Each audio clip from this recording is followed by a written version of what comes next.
Em 2012, eu publiquei um dos meus primeiros artigos acadêmicos na revista de Geopolítica. Nesse artigo, eu comentei sobre como seria a guerra do futuro na minha perspectiva, e como seria o mundo e os problemas do futuro, que hoje não são mais futuro, mas que são presentes e alguns deles até mesmo passado. Aliás, eu falava muito dos problemas do futuro, mas agora, passados praticamente 13 anos, pensei em dar uma olhada nesse paper e ver o que foi que eu acertei e o que eu errei. Será que eu acertei alguma coisa? Vamos ver isso no vídeo de hoje, mas antes disso não se esqueça de se inscrever no canal e de compartilhar o vídeo com todo mundo que você conhece para ajudar o canal Geopolítica Mundial a continuar existindo. O meu nome é Leon Peta e esse é o canal Geopolítica Mundial.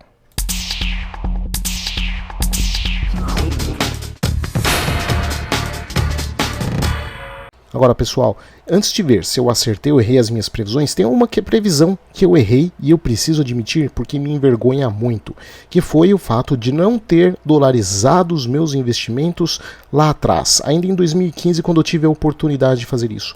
Por isso, não faça como eu, procure a Targen e dolarize os seus investimentos. Isso porque eles são especializados em ativos digitais e têm como foco a proteção do seu patrimônio, através de investimentos dolarizados e de alta resiliência. Além disso, promove o crescimento do patrimônio de centenas de clientes em todo o Brasil. Para se ter uma ideia, até a gravação deste vídeo, a rentabilidade média dos clientes da Targen em 2024 foi de 70%, com mais de 80 milhões em sua gestão e com 170 clientes no Brasil, nos Estados Unidos, no Japão e na Europa. Um dos grandes diferenciais da Targen é o atendimento personalizado com a criação de carteiras de investimentos exclusivas para cada cliente.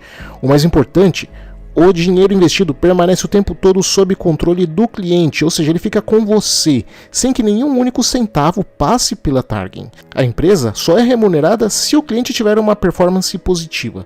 Se você busca proteção patrimonial em um ambiente de crescente insegurança jurídica, entre em contato com a Targen. O link para falar com eles está nos comentários destacado e na descrição do vídeo. Eu começo o texto com duas abordagens centrais: a transformação no cenário de guerra e a transição de uma ordem global liberal para uma configuração multipolar, com o fortalecimento das funções geopolíticas dos estados.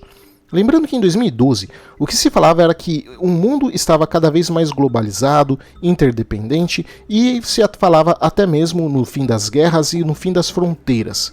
Aliás, cada vez que eu falava que o meu tema de pesquisa era geopolítica, a imbecilidade que eu mais ouvia é que isso era algo antiquado e que basicamente eu era uma relíquia da Guerra Fria, de um mundo em conflitos, com fronteiras bem definidas. A geopolítica era literalmente vista com desprezo.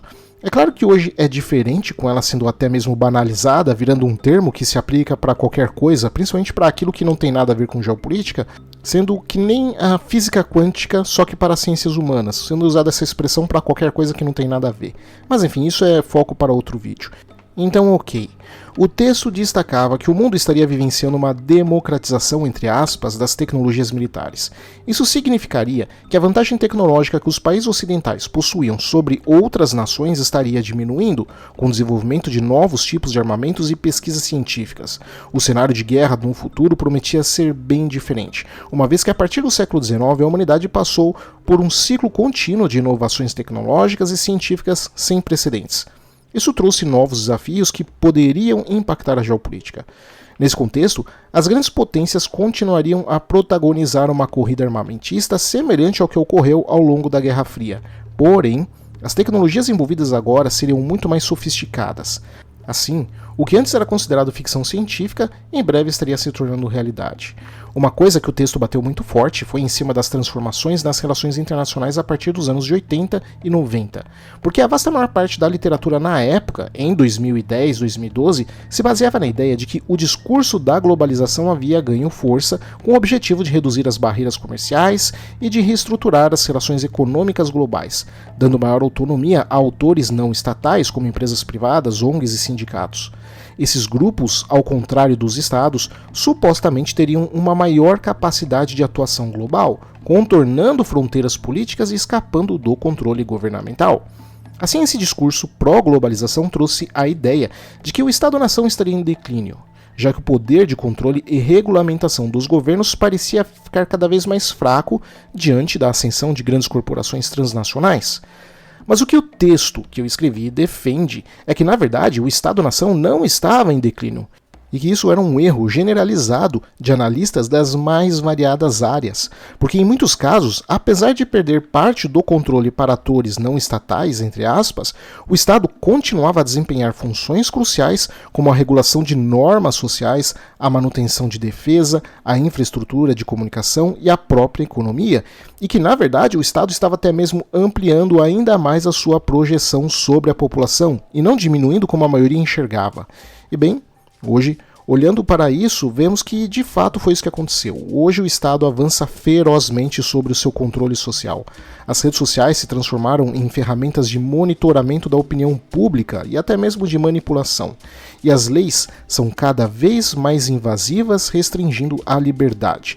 Mesmo países tidos como democráticos e liberais hoje literalmente caçam pessoas por memes na internet ou pressionam pela demissão de profissionais de acordo com a sua opinião em público. E estamos falando de países como o Canadá, a Inglaterra e a Alemanha. Então, o Estado ficou ainda mais onipresente e não mais fraco como a maioria previa naquela época. Infelizmente, essa previsão foi acertada. Outro ponto abordado é o retorno do protecionismo no comércio internacional. O texto menciona que, apesar do discurso liberal das décadas anteriores, no caso de 2000, 90 e 80, os países continuavam a adotar políticas protecionistas, especialmente durante os períodos de crise econômica, e que isso iria se ampliar no futuro. Um exemplo disso foi a crise de 2008, que eu usei no caso, que levou os estados a intervirem mais fortemente na economia. Isso resultou na reintrodução de regulamentos e barreiras comerciais, especialmente diante da cada vez maior competição com a China. E bem, ninguém imaginava naquela época que Donald Trump seria o presidente dos Estados Unidos, que de fato ampliou isso muito, e o Biden seguiu fazendo a mesma coisa. Eu fiz essa análise na época porque essa competição na verdade não era nova. Nos anos 80, os Estados Unidos já enfrentavam a concorrência japonesa, especialmente no setor automobilístico. Empresas e setores ligados às empresas americanas pressionavam o governo a proteger o mercado doméstico, e isso iria aumentar ainda mais no futuro. Agora essa lógica se repete em relação à China, ao invés do Japão, que se tornou uma das principais forças econômicas globais. Crises no Ocidente, como as de 2008 e as mais recentes na Europa, reforçaram a necessidade de medidas protecionistas, aumentando as tensões geopolíticas e comerciais. Lembrando que eu estava falando isso em 2012. Embora essas crises tenham afetado os Estados Unidos e a Europa, países como a China e a Índia conseguiram manter a sua estabilidade, o que colocou eles em posições estratégicas mais fortes no cenário internacional. E aqui eu considero que também foi uma previsão acertada. Mas então, tem um desenho da geopolítica em geral, onde o texto aborda o conceito de equilíbrio de poder no cenário geopolítico atual, ou seja, em 2012 e para o futuro, que seriam nossos dias hoje, destacando as mudanças no poderio militar global, o surgimento de novos atores internacionais e a retomada de uma lógica de corrida armamentista. O primeiro ponto destacado é o enfraquecimento da capacidade de imposição militar dos Estados Unidos, onde apesar de ainda ser a maior potência militar do mundo no futuro, o país enfrentaria cada vez mais dificuldades para alcançar vitórias definitivas em guerras prolongadas, e eu cito como ele provavelmente fracassaria no Iraque e no Afeganistão. No caso do Afeganistão, a operação liderada pelo Talibã, eu enxergava que ela se mostrava incapaz de derrubar o Talibã e que ao invés de enfraquecer o grupo, eu enxergava que na verdade o Talibã estava ficando cada vez mais forte ao longo dos anos.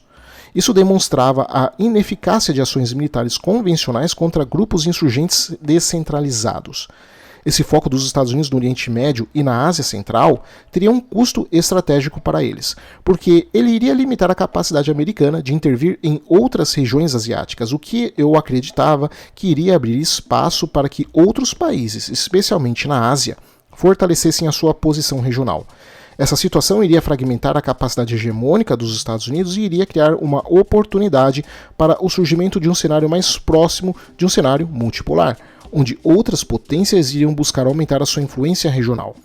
Pois é, outra previsão acertada, sobretudo depois da fuga de Cabul em 2021. O texto também ainda destaca o deslocamento do centro econômico mundial em direção à Ásia. A proximidade entre as questões econômicas e políticas se intensificavam, já que o poder econômico estaria se convertendo em poder militar e geopolítico, com a ascensão de economias asiáticas como China e Índia, o que iria mudar a dinâmica de poder global. Os países asiáticos começavam a ampliar a sua capacidade de defesa e de acumulação de poder, e isso se refletia no conceito de democratização armamentista, por assim dizer, o que iria significar o fim do quase monopólio ocidental sobre tecnologias de guerra. Isso porque, durante décadas, os Estados Unidos e os seus aliados tinham a supremacia em tecnologia militar, mas agora, ou seja, na época, em 2012, países como a China e o Irã estavam desenvolvendo armamentos de ponta. A China, por exemplo, já possuía, naquela época, mísseis teleguiados e armas de precisão comparáveis à dos Estados Unidos. E o Irã também buscava aumentar a sua capacidade militar, com foco no desenvolvimento da tecnologia nuclear e de mísseis balísticos, o que iria ampliar o potencial de dissuasão no Oriente Médio. E de fato, o que vimos foi um aumento substancial da capacidade tecnológica militar de países de fora da OTAN. Na maioria dos países, ainda abaixo da capacidade dos países do Tratado do Atlântico Norte, mas no caso chinês, até já superando o dos países europeus, e talvez se equivalendo ao dos Estados Unidos em algumas áreas e superando em outras, embora na média ainda esteja um pouco atrás. Em seguida, o texto sugere que o mundo caminhava para uma nova configuração de equilíbrio de poder, semelhante ao que existia antes da Primeira Guerra Mundial. Naquele período, nenhuma potência tinha controle absoluto e os principais países se equilibravam mutuamente. Esse equilíbrio era mantido pela percepção de que, se um Estado adotasse uma postura imperialista ou agressiva, os outros se sentiriam ameaçados e iriam reagir, gerando uma escalada militar de todos os lados. Essa lógica estaria de volta no sistema internacional, com o crescimento dos BRICS e de outras potências emergentes. O poder global deixaria de estar concentrado apenas nos Estados Unidos e nos seus aliados. Cada país buscaria se proteger e garantir o seu espaço de influência. Essa percepção de ameaça levaria a uma resposta automática de outros países, o que iria estimular o surgimento de uma nova corrida armamentista e guerra indireta. Essa dinâmica, já vista antes da Primeira Guerra Mundial e durante a Guerra Fria, para mim, parecia que estava se repetindo. E realmente se repetiu, sobretudo a partir de 2022, com o início da guerra na Ucrânia.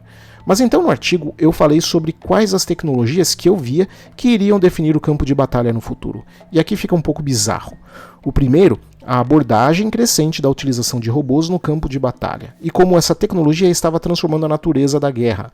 O texto começa com uma referência ao livro Eu, Robô, de Isaac Asimov, publicado em 1950, que imaginava robôs capazes de tomar decisões de vida ou morte, o que antes parecia ficção científica e em breve, ou seja, naquela época, em 2012, iria se tornar realidade. Desde 2005, o uso de robôs nas Forças Armadas dos Estados Unidos cresceu exponencialmente, enquanto naquele ano havia 2.400 robôs de guerra, em 2005, esse número iria saltar para 12.000 em 2008. Agora que nós estamos em 2024, eu não sei os dados, mas sei que é várias e várias vezes mais que isso.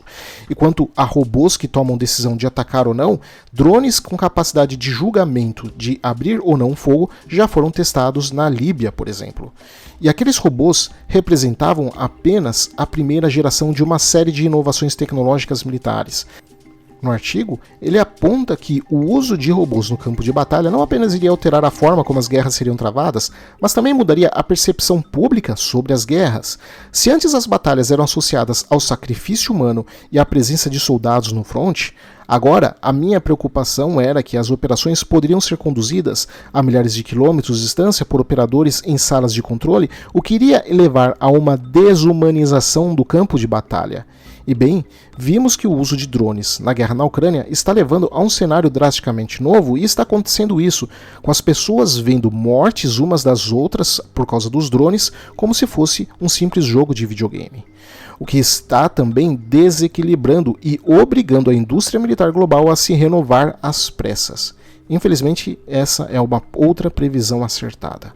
Em seguida eu falo das armas lasers, de como as armas lasers e de energia dirigida estariam mudando profundamente a natureza das guerras e do equilíbrio geopolítico, com a transformação dessas ideias em armas concretas, começando no século XX e se acelerando no século XXI, com diversos países envolvendo uma variedade de sistemas de armas a laser para diferentes funções.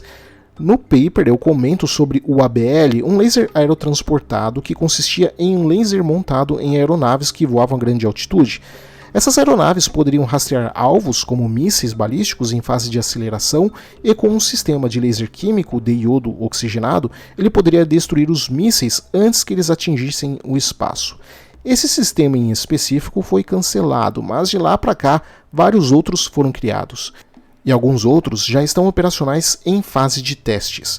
Israel teria usado recentemente para dar apoio ao Iron Dome, com os Estados Unidos na vanguarda dessa tecnologia, sendo que a Coreia do Sul e a Inglaterra recentemente também fizeram testes e tiveram relativa taxa de sucesso. Supostamente a Rússia também disse que teria usado na guerra na Ucrânia no começo do conflito, embora não foi mostrada nenhuma evidência. De qualquer forma, a guerra laser, na época, era vista como um projeto de pouco futuro. Agora já é considerado realidade e, mais do que isso, são a principal aposta contra os drones e contra os mísseis hipersônicos. Em seguida no texto, vem a questão da guerra eletrônica, mas basicamente eu nem considero isso muito relevante nessa parte, afinal a guerra eletrônica e cibernética já era bem óbvia naquela época. Ainda que era moderadamente novidade, já estava em pleno emprego em 2012, e no futuro isso seria apenas mais aprofundado.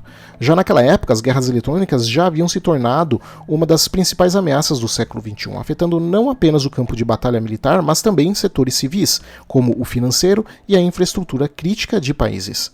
A dependência crescente de sistemas informatizados iria trazer vantagens operacionais, mas também iria expor vulnerabilidades graves, o que seria explorado por organizações criminosas e por hackers a serviço dos Estados nacionais. Eu cito que em um episódio que ocorreu em 2008, quando um pendrive infectado com malware foi conectado em um laptop militar dos Estados Unidos no Oriente Médio, isso permitiu a entrada de um código malicioso na rede de inteligência militar dos Estados Unidos que possibilitou a coleta de informações secretas por servidores estrangeiros. Até então, esse incidente havia sido o pior ataque cibernético da história contra o Departamento de Defesa dos Estados Unidos, mas nos anos seguintes isso iria piorar ainda mais, com outros ataques ainda mais efetivos. Eu via que como a rápida expansão da internet nas últimas 2 décadas havia tornado ela uma ferramenta essencial para a sociedade moderna, e que apesar de sua estrutura ser aberta e descentralizada, concebida para evitar interferências e controles externos, supostamente dificultando a regulamentação governamental, isso na verdade havia aberto brechas para atividades ilícitas e espionagem por parte dos Estados nacionais, e que com a ausência de uma autoridade reguladora central, o ciberespaço se tornaria um campo de batalha invisível, onde os governos, grupos terroristas, hackers e criminosos iriam disputar o controle de informações e acesso a sistemas críticos. De fato, eu acertei parcialmente isso, mas errei ao achar que o Estado não iria ampliar ainda mais o seu controle na internet, que hoje é assustadoramente menos livre do que era em 2012. Então, digamos que é meio acerto ou meio erro, sei lá, você que sabe. Depois eu falo para a loucura dos teóricos da conspiração sobre as guerras climáticas, mas calma que não é nada demais também. Em tese, as armas climáticas representariam uma nova e controversa forma de guerra, onde a manipulação do clima é utilizada como ferramenta estratégica. A possibilidade de influenciar o clima para fins militares já foi formalmente cogitada pelo Pentágono lá ainda em 1996, quando um documento apresentou um cenário hipotético para 2025, no qual os Estados Unidos usariam drones para criar tempestades e nuvens artificiais que cegariam os sensores visuais e infravermelho dos inimigos. De forma comprovada, o que nós temos foram situações como a nos anos de 1960 durante a Guerra do Vietnã, onde os Estados Unidos usaram a Operação Popeye, na qual aviões lançavam iodeto de prata nas nuvens para intensificar as chuvas na região. O objetivo era alagar o território controlado pelo Vietnã do Norte, dificultando então a logística e a movimentação de tropas. Essa mesma técnica de semeadura de nuvens foi posteriormente utilizada pela China em 2008 na abertura das Olimpíadas para garantir o céu limpo na cerimônia de abertura. E até mesmo no Brasil, uma empresa realizava essas modificações climáticas para induzir chuvas artificiais, sendo usada na capital paulista na seca de 2014 e 2015. Um dos marcos históricos sobre esse tema foi o tratado assinado entre Estados Unidos e União Soviética em 1975, que proibia o uso de manipulações climáticas como armas de guerra. A assinatura desse acordo mostra que, apesar do caráter conspiratório do tema, as potências mundiais levavam a sério essa ameaça. O Brasil também demonstrou preocupação com o tema, como exposto pelo coronel Bischoff, que defendeu a permanência do país na Antártica para fins de pesquisa científica e geoestratégica, incluindo o possível desenvolvimento de capacidade de guerra meteorológica.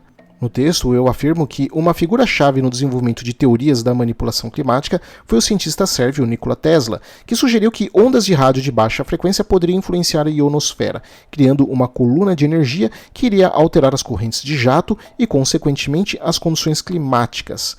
Sendo que, supostamente, essa teoria teria sido colocada em prática pelo HAARP, um sistema de antenas localizado no Alasca.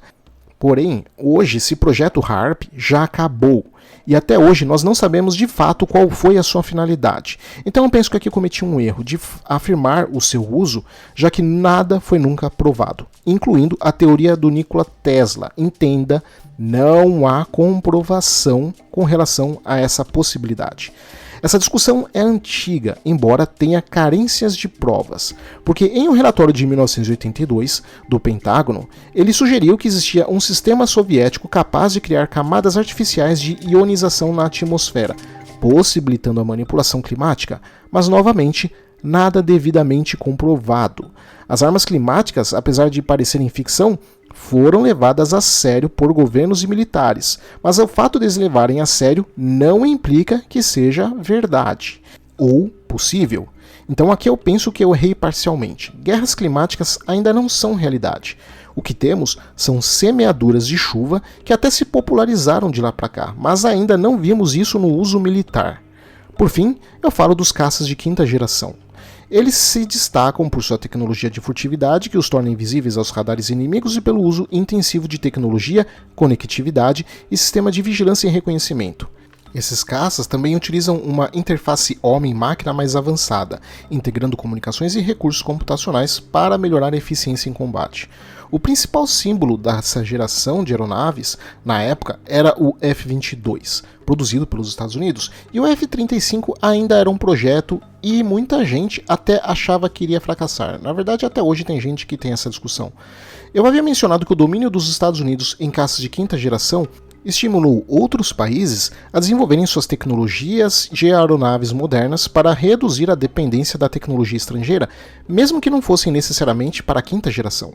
A ideia era que isso estimulou uma corrida armamentista aérea.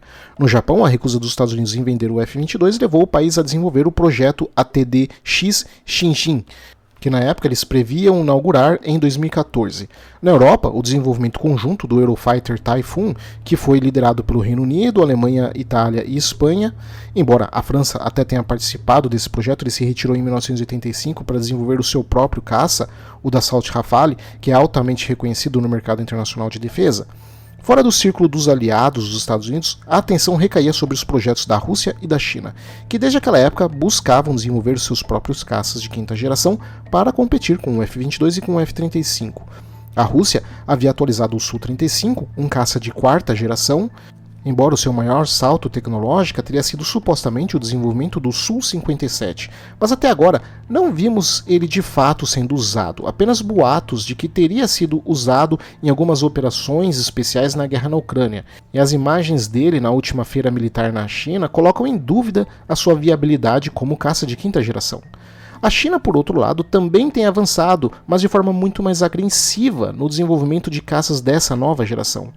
Essa previsão aqui é difícil dizer se foi acertado ou não, porque é algo que ainda está acontecendo. Parcialmente houveram alguns acertos, mas outros ainda estão em fase de implementação em projetos. Então a aplicação dos caças de quinta geração ainda é difícil dizer. Essa previsão vai ter que aguardar mais uns anos para vermos. Mas hoje, revendo ela, penso que ela se tornou menos relevante para o campo de batalha. Não vejo os caças de quinta geração tendo essa significância toda. De modo geral, eu estou satisfeito com a taxa de acertos e humildemente até surpreso com algumas delas. Mas estou preocupado porque se em 2012 esse artigo falava do futuro, que é o nosso presente hoje, por outro fico mais apreensivo com o mundo que estou visualizando para a década de 2030 e de 2040. E que você pode ver nesse outro vídeo que eu vou deixar na descrição do vídeo, junto com o link do artigo original para você ler se quiser. Mas e você? Você acha que a taxa de acertos foi boa ou ruim? E o que você acha que vai acontecer daqui para frente com relação a essas tecnologias que eu mencionei? Deixe nos comentários que eu vou ler todos eles.